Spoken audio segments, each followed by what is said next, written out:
When I sold my life's work for $20 million, I thought I'd finally find peace. But my lawyer made me tell a lie that exposed my own family's true faces. The first indication that something was deeply wrong came when my phone lit up with notifications. The instant I told my parents I had lost everything, my mother's text didn't ask, "Are you okay?" Instead, it read, "We need to talk privately." My name is Alyssa Grant. I'm 32 years old, and I founded a tech startup from absolutely nothing.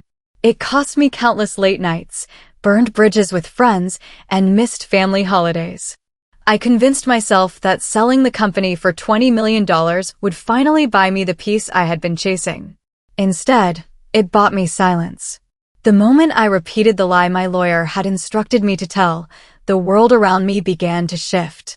My father didn't even pick up the phone to check on me. He sent one cold, calculated message, "Don't come home. We can't afford your recklessness." Recklessness? They never once asked how I had managed to make the business succeed in the first place. But what truly terrified me wasn't what they said. It was what they deliberately left unsaid. My lawyer, Simon, had warned me clearly, "Do it tonight. Then watch who contacts you first." I didn't understand his reasoning until my cousin Emma sent me a screenshot at 3 o'clock in the morning. It showed a private family group chat that I wasn't supposed to be part of. At the very top, my mother had written something that made my stomach drop instantly. "This is our chance." My hands trembled violently as I stared at the screenshot Emma had secretly forwarded. My mother's message, "This is our chance." Chance for what? Beneath it, the rest of my family chimed in like vultures circling fresh prey. My Uncle Ray typed, "If she's broke, she's useless. Pull the paperwork before she realizes what's happening." My father added, "We move fast. Don't let her know about the trust." My sister Brooke wrote, "I told you she'd crash. She never deserved any of it. A trust. Paperwork."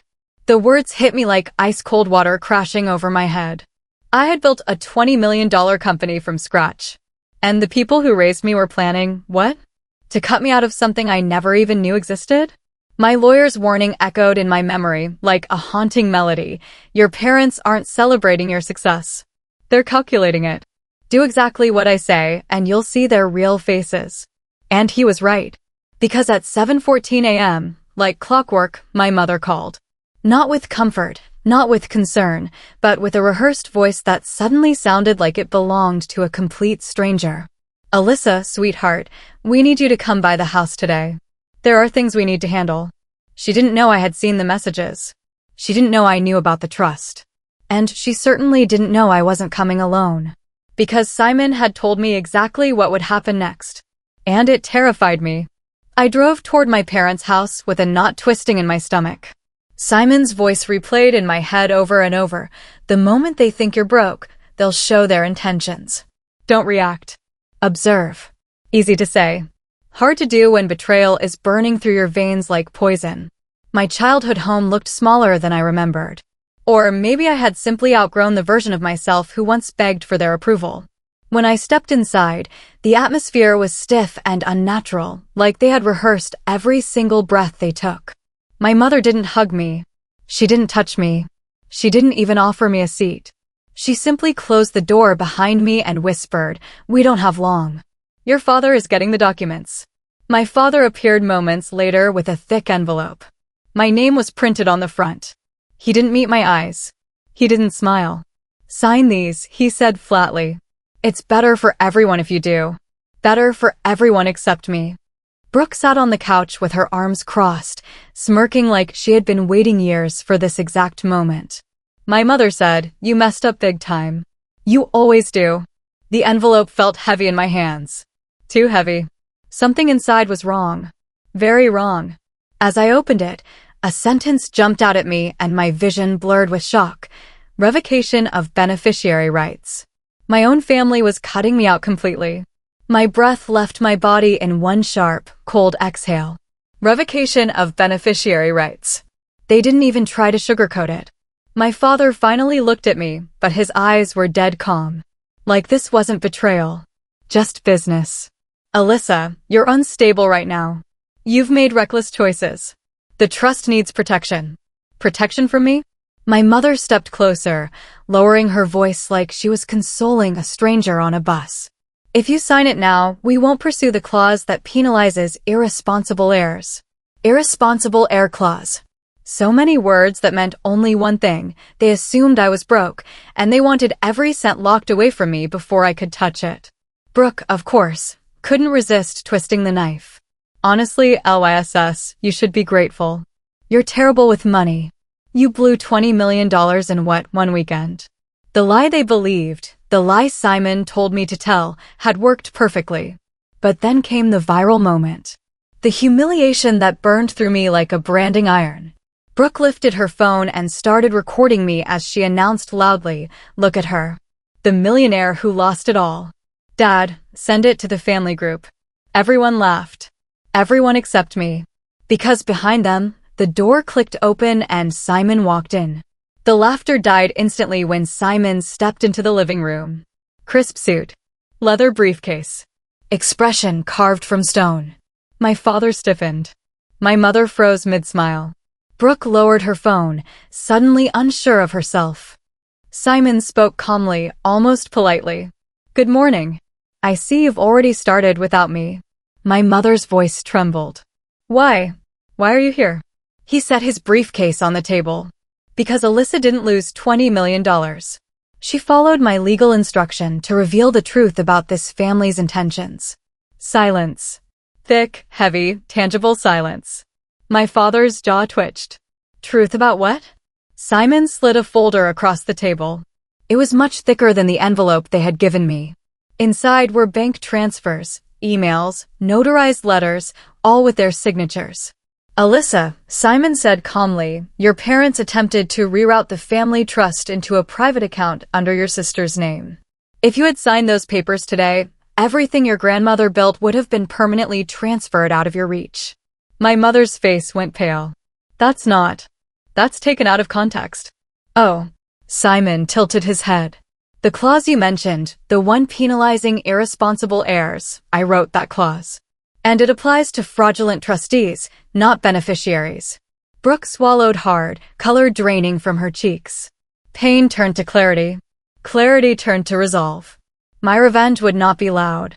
It would be legal, precise, and surgical. Simon looked at me and nodded. My cue to begin. I took a slow breath, the kind that steadies a trembling soul right before the blade drops.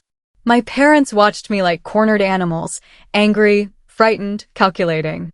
They still believed they could talk their way out of this. They couldn't. I set the unsigned envelope on the coffee table. "No," I said softly. "You'll be signing something today." Brooke scoffed. "You can't force us." Simon raised a hand. Actually, she can. From his briefcase, he pulled out a new set of documents. Clean, crisp, devastating. "Here," he said to my parents, "is the formal resignation of your trustee rights. Effective immediately. Failure to sign will trigger a court audit of every account you've touched in the last 15 years. My father's face twisted. "You wouldn't dare." "Try me," Simon replied, unblinking. I watched them crumble. First came anger. Then fear. Then the realization that they were trapped by their own greed. My mother's hands shook violently as she looked at the paperwork. "Alyssa, please. We were only trying to steal from me," I cut in quietly. "To humiliate me. To record me breaking." Brooke pushed forward desperately. "You can't take everything from us." I turned to her slowly. "I'm not taking everything," I said. "Just everything that was never yours." The room fell silent. My parents reached for the pens. And that was when Simon whispered to me, "Alyssa, brace yourself. They're not done fighting." My father slammed the pen down before signing, glaring at me with a rage I hadn't seen since childhood. "You think you're punishing us?" he growled. "You're destroying this family." I didn't flinch. "You destroyed it the moment money mattered more than your daughter." Brooke stepped between us, desperation cracking her voice. "LYSS, please. If Mom and Dad lose control of the trust, I lose my stipend. My condo. My car. I can't afford that." There it was. Truth finally spoken. Not love. Not loyalty. Dependence. Simon crossed his arms.